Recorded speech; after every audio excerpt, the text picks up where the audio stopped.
If you think you know the Brown family, you're wrong. Those three words hung suspended like drifts of smoke, curving into the edges of the courtroom, and descending over every single person within. The instant Meri Brown flung open the heavy double doors, the atmosphere changed. The noise wasn't loud, merely a soft creak of hinges, but it was sufficient to turn heads. Some of the onlookers had seen her on television, smiling politely during family interviews. Some had read the headlines over the years: the catfishing scandal, the rumors of separation, the rumors of betrayal. But none of them had seen her in this way. She didn't stroll like a woman burdened by years of brokenheartedness. She didn't walk like a woman so desperate for pity. No. Meri walked with calculation, with intention. The gentle tap of her heels on the highly polished wooden floor was deliberate and slow, almost akin to the tick of a clock marking down to something inescapable. Each tap seemed to whisper, "Tick, tock. Time's up, Kody." Kody Brown, at the defendant's table, didn't see fit to rise when she walked in. He slumped back in his chair, resting one arm across the top, a self-satisfied half-smile tugging at his mouth. He cocked his head in the direction of his attorney, saying something that caused the man to laugh. It was the same expression Meri had witnessed for years, the one that informed her he thought he was above the law, that regardless of what transpired, he would be in charge of the story, spin the tale, and emerge smelling like a rose. But this was not the Brown family living room. This was not TLC's camera crew and scripted confessionals and deliberate editing. This was a courtroom. And the rules of this place weren't his to break. The judge, a silver-mustachioed older man with eyes as sharp as glass, sat high above the room on the bench. He looked over the docket before glancing up at Meri. "Mrs. Brown," he stated in a voice which commanded respect without raising it, "you may make your opening statement." Mary's pulse thudded in her ears, but her face betrayed nothing. She rose from her seat at the plaintiff's table, straightened her navy blazer, and stepped into the open space in front of the jury. Her lawyer had told her this was her moment. The first impression that would stick in every juror's mind until the end of the trial. She breathed slowly, allowing the moment of silence to become just long enough to crease Kody's brow. "Your Honor," she started, speaking clear and level, "this is more than a money case or a case about property." She paused, her eyes scanning the jury box, the gallery, and finally the direction of Kody. "This is a case," she went on, "about betrayal, lies, and a truth that's been buried for years." In the gallery, someone shifted uneasily. A reporter's pen scrawled across a notebook. Press section cameras clicked softly, recording every look on her face. "This case," Meri stated, "is about a man who constructed an empire of trust and fidelity, at the same time destroying in silence the lives of the very people who had given him everything." Kody's smile grew more rigid. The judge leaned forward a little.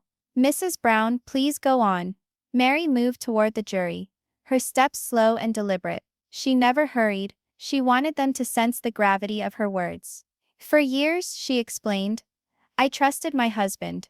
I trusted the family we built, the vows we made to one another, and to our kids. I trusted that we could weather anything together.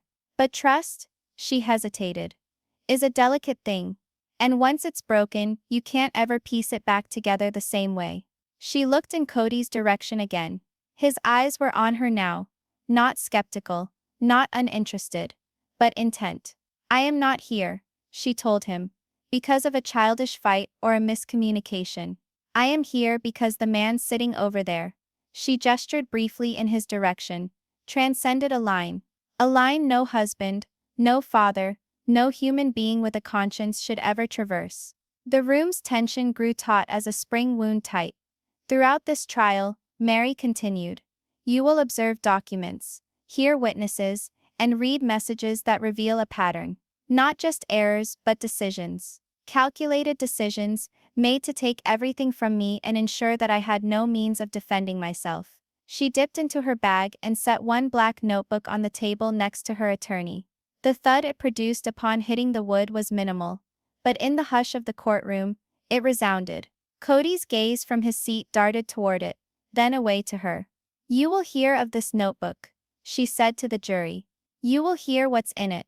And when you do, you will see very clearly why we're here.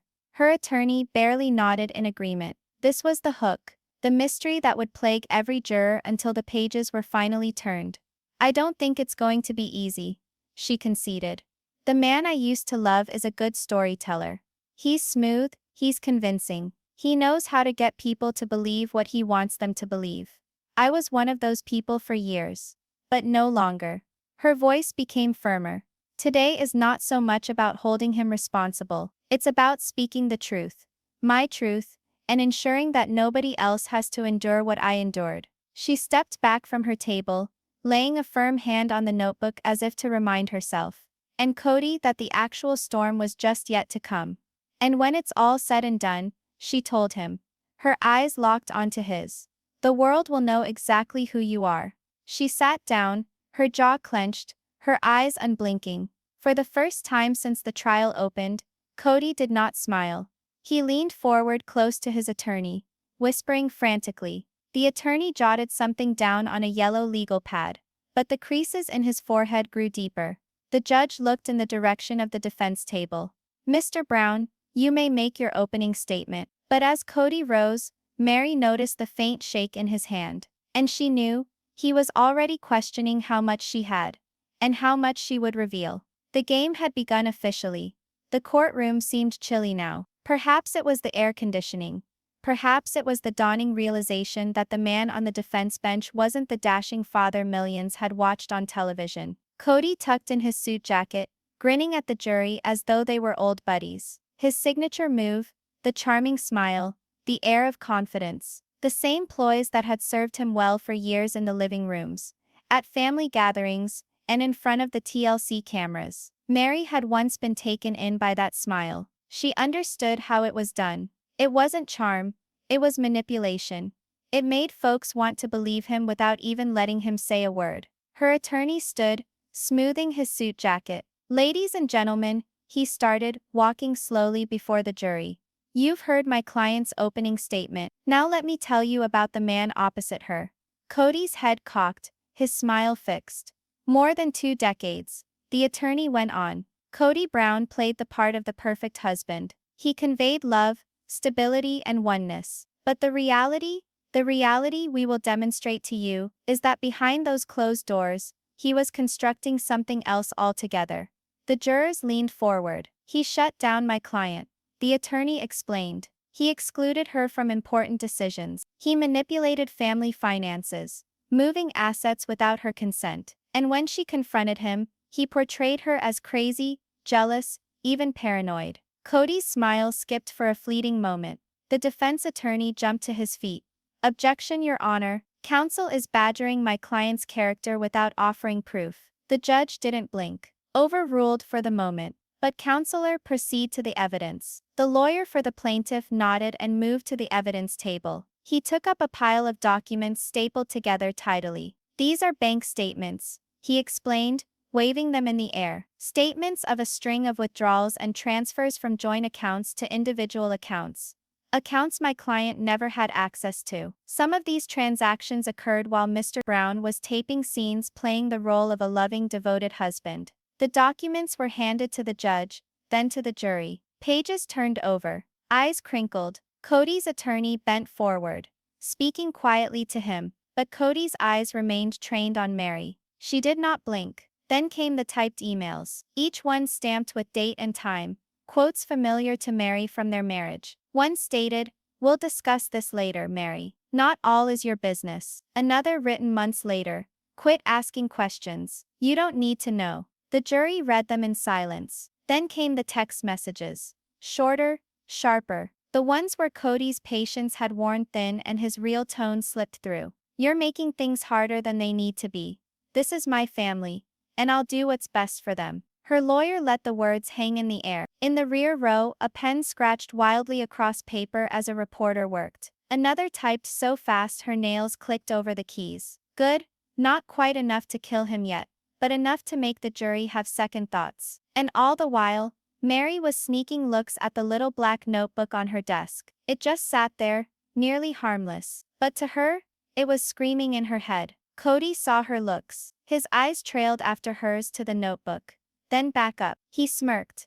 But this one was different from before. It was tighter, more pinched. Her attorney wasn't finished. "We're not just talking about numbers and words on a page," he said. "We're talking about a calculated effort to strip my client of her independence, to make sure she had no control, no voice, and no ability to leave without losing everything." Kody's attorney objected again. The judge allowed the line of questioning but warned them to keep it relevant. So the attorney changed his approach. "Mrs. Brown," he asked, "can you describe what took place when you approached Mr. Brown about these accounts?" Mary's tone was soft but firm. He said, "I was crazy, that I did not know how to handle money. And when I continued to ask, he did not speak to me for 2 weeks. He made sure the children did not either." The jury was paying attention. Mary saw it in their eyes. The flash of disbelief, the awkward fidgeting in their seats. Kody's attorney sat back, arms folded, waiting for his turn.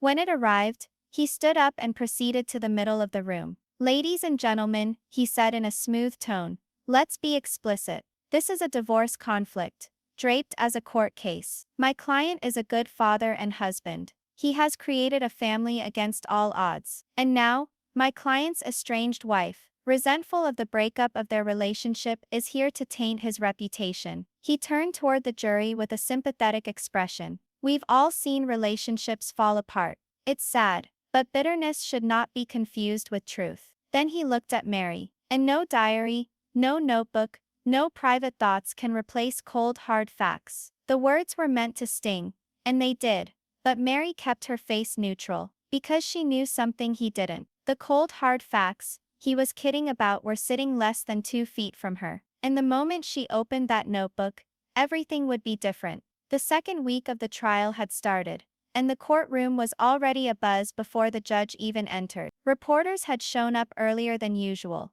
eager for a front row seat. Headlines had been relentless. "Brown family empire cracks in court. What's in Mary's mysterious black notebook?" Every news outlet had a theory. Some swore it was just a diary. Others claimed it contained explosive evidence, contracts, receipts, maybe even recordings. But no one knew for sure.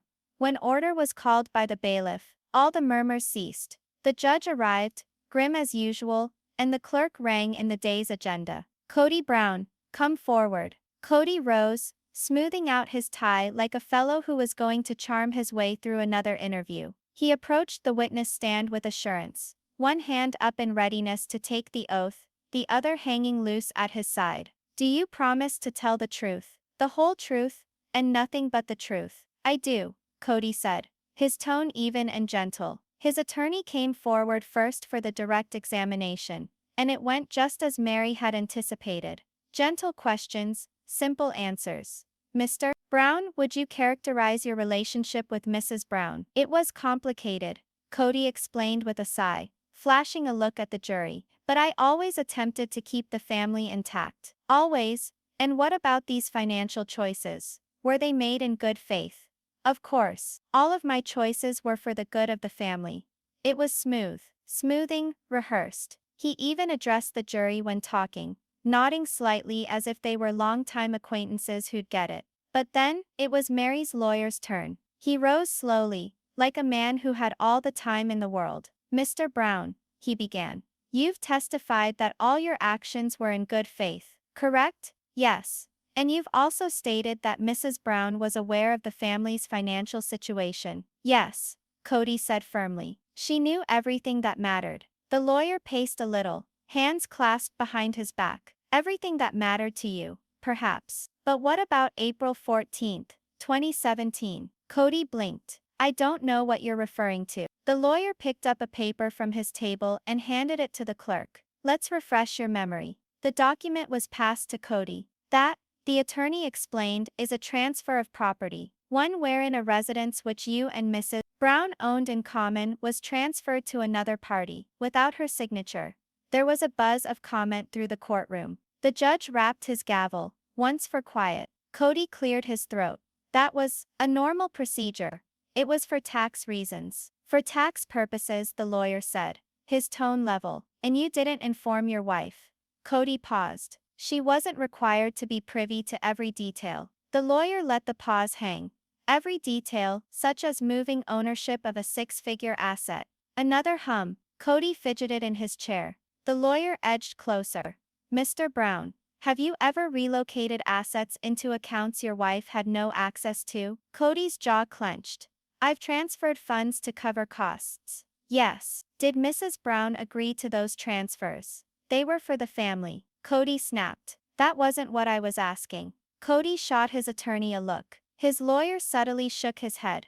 A reminder to maintain control. Then the attorney shifted. Mr. Brown, do you remember sending that text message to Mrs. Brown? He held a printed copy for the jury. You're making things more complicated than they have to be. This is my family, and I'm going to do what's best for them. Kody shifted again. Yes, I did send that, but it was on the spur of the moment. The lawyer's voice was needle-sharp now. Heat of the moment, or a claim of ownership. Because Mr. Brown, that message doesn't sound like one between equals. It sounds like one between one who gives commands to an employee, or an owned possession. The gallery was silent, and that's when Meri noticed it. The flash in Kody's eyes, the initial movement of genuine annoyance piercing the facade. Her attorney wasn't done yet. Mr. Brown, did you know that Mrs. Brown has maintained a record of your interactions for more than a decade? Kody went stiff. A record? Yes.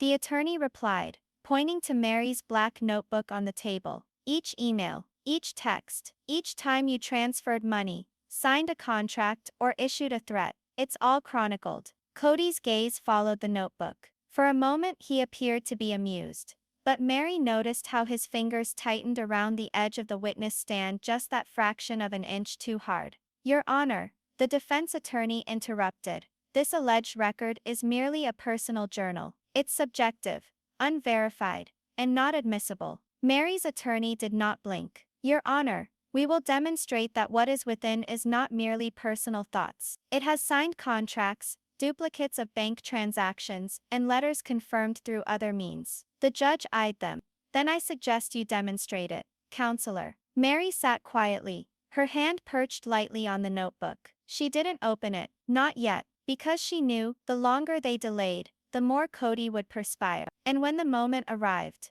when those pages were finally read out, it wouldn't be merely about property, or cash, or even betrayal. It would be about the one thing Kody dreaded more than anything in the world. The truth. By the third week of the trial, the cryptic black notebook had become an entity in its own right. It was no longer a mere object lying silently on Meri Brown's table. It was a question brought to life, throbbing in the imaginations of the jurors, the pressmen, even the onlookers who came each day just to see the drama there. On the social media, hashtags went viral each day.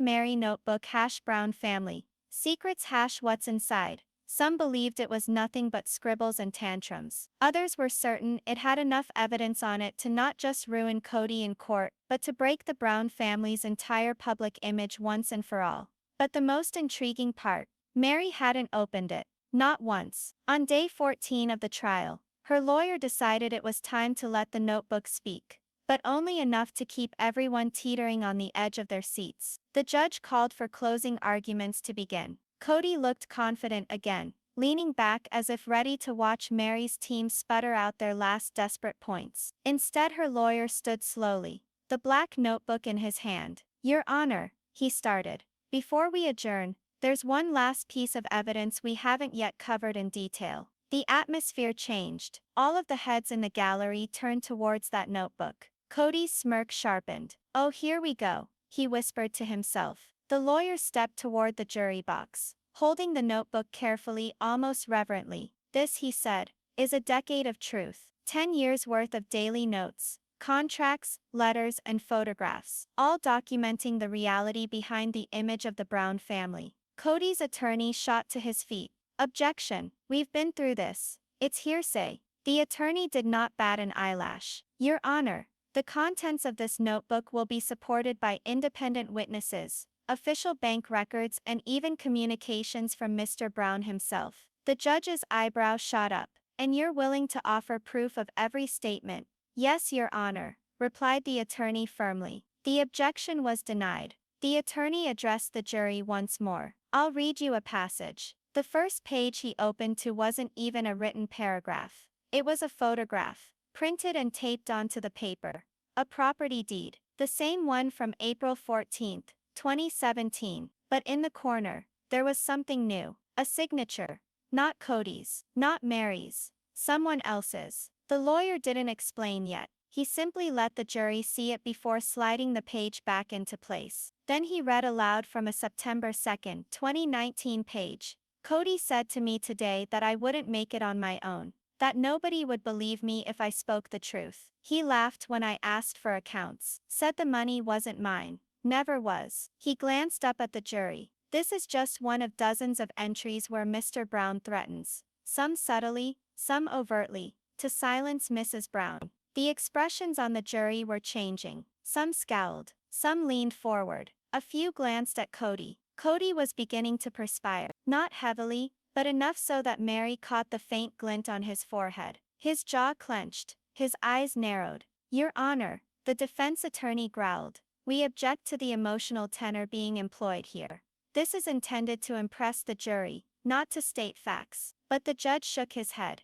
"The witness will proceed." The attorney turned deeper into the notebook, pausing at a page toward the center. "This," he said, "is the most revealing. A handwritten message from Mr. Brown to my client." He read from it, "Meri, stop digging. You're making things harder than they need to be. I have everything under control. Trust me, or you'll regret it." The attorney placed the book down. "Ladies and gentlemen, you will hear Mr. Brown say that this was taken out of context. You will hear him tell you it was something different altogether. But when you look at the timeline, when you align this note with the bank transfers, the real estate transfers, and the witness accounts of what was going on, you'll know what it means." Meri sat quietly, her hands resting demurely in her lap. She didn't need to say a word. The notebook was speaking for her. But then, her attorney shut it. And that's when things became weird. Because instead of giving it to the judge or stamping it as an exhibit, he put it back on the table in front of Meri.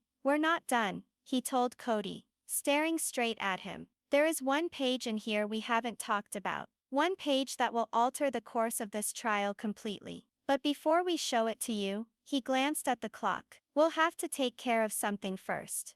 The room hummed with irritation and intrigue. The jurors glanced around at each other. The reporter's fingers danced across keyboards. Kody scooted closer to his attorney, speaking in a sharp whisper. His lawyer's lips compressed into a thin line. Meri just rested her hand on the notebook once more, as if protectively. Because she knew, the last page was not only proof, it was a weapon. One that would finish this trial, or blow it wide open into something no one was expecting. The courtroom was thick with silence. The judge's gavel came down with a light tap, as if to remind them all to breathe. Kody sat rigidly, his eyes shifting back and forth between his attorney and the jury, searching for some sign of hope. But the faces of the jury were stone. No indication of sympathy, no indication of mercy. Meri stood with her hands folded in front of her. The flash drive rested on the table like a loaded gun. The judge cleared his throat. "We will now hear the verdict." The foreman of the jury, a sharp-eyed woman in her 50s, stood up. She grasped the piece of paper as if it were doused in fire. "In the case of Brown versus Brown," Kody crept forward. Meri did not budge. "We, the jury, find the defendant." She paused. Her eyes flickered, for an instant only towards the rear of the courtroom. All eyes mimicking hers, looked in that direction. A tall figure had slipped in silently, and now stood beside the doors. It was a person no one would have anticipated seeing again. A face from the Brown family's history. A person with knowledge of everything.